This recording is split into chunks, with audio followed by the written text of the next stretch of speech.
back to it. I had to take a break for a second. Let's see, what else did I want to? In my slides, I tried to show you as much as I could of the lands and the people there. I have hundreds and hundreds of pictures, but I tried to so that you can see the authentic way they live down there, including washing their hands in the same place that they do their laundry and same place that they cook out of that water too, which is gross, but that's what they do. So I put that in there. Hopefully you'll enjoy that when you see that. The landscaping is just gorgeous. 1 second you're looking at, cobblestone streets, and then the next thing you know, there is all of a sudden a very large cow standing on the sidewalk right next to you, and you didn't see him. He's there. He was my friend. He's brown. You'll see him in there. I also had, I don't think I have their pictures in here, but where I was staying, we had a nice place. They do have some really nice places for people to stay that visit in Jalapa. The organization that I went with has been working on things there for a very long time. Actually, just before I got there, they had redone the library. And that is where I worked. I worked in the library. I was supposed to work in the medical side. They put me in for teaching, which is great. I've done special ed before. Okay, I'm game. I was supposed to be the assistant teacher. The lead teacher got sick in America and could not go. And here I was in a library. You'll see the pictures in here with about 30 children. I could not speak a word of their language. Praise God, my chancellor was good. And it turned out great. And that's what made me decide totally what I even want to do for a living or my purpose.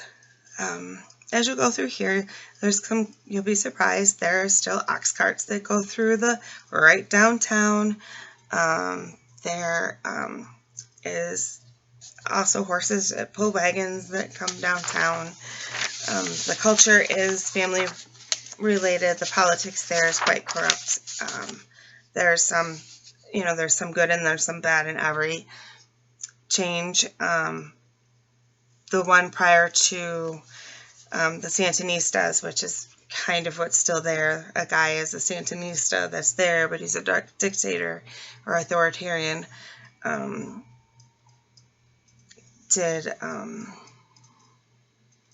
Did some good. At least the literacy rate went back up. It's very common for education to be pushed aside for somebody's political agenda.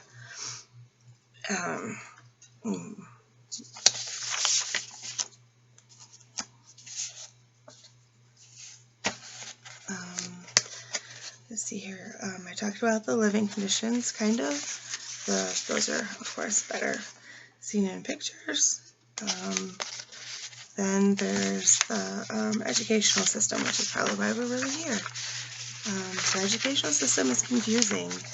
It has several steps to it. The educational system has a set of there's compulsory primary school, which starts at 6. There is secondary school. Lower secondary school, I guess, is now something they're supposed to take as well. And then there's an upper secondary, an undergraduate, and postgraduate degrees. And then they have added some vocational schools, which has increased the availability to the students to have a good job. Although these things say that they are required and that they're out there, they don't enforce them. They don't. A lot of people just enroll the children because that's the law, and then the children just don't go. Then when they're trying, they just have recently started, in about 2011, they started working with the World Bank and trying to get early childhood education started. They are seeing some benefits of that, but as I said, that's in Nicaragua. There may be some more now because it's been 5 years, but there wasn't a single preschool in the area I was in. Children were home playing a lot, which is cool. Those kids play. They're allowed to kick a ball in a street and they know they're safe, and they play with each other, and just very rarely did you see a child over 10 or 12 needing supervision, and they weren't really getting in trouble. This totally different place and way of living. Let's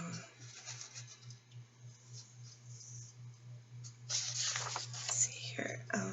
The problem with the schools, as I said, is they can say they're required all they want, but if you're not going to enforce it, the kids aren't going to go to school.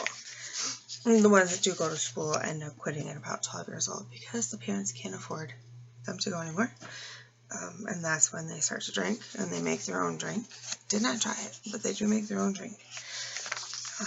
There's some alcohol problems, and then there's the pregnancy.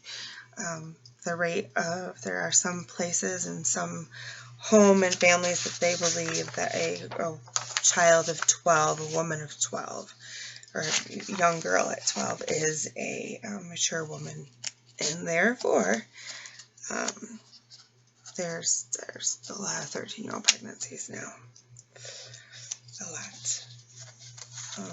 The average age of the country is only 26, I think, meaning that most of the people in the country are still in their 20s or below. That's a lot. That's a lot of babies having babies. A lot of 26 and 27-year-old people have grandbabies.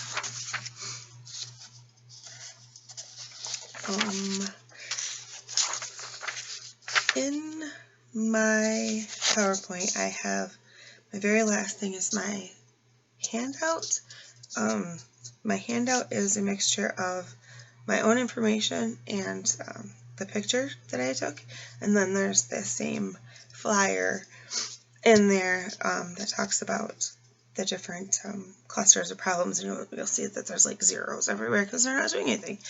That is cited, it cites itself. It tells you it's from the Countdown to 2030 program that they're trying to, it's a worldwide program, I believe, trying to bring early education into everywhere possible. So I hope, and another note is I like to write all my lesson plans by hand. So these are written out by hand. I do that way because it just makes more sense to me to be able to erase it, put something else in there to build my web from. I really like webs. So that is in there. There is no, they say there's a national curriculum, and I couldn't find it anywhere. And I looked and I looked and I looked. In the Managua, where they call them expats, those are people that move in from other countries, they have daycares available to them, and they just built some exorbitant daycares that literally are in the shape of castles. They have not put anything out in the poor regions. But they call them expats, are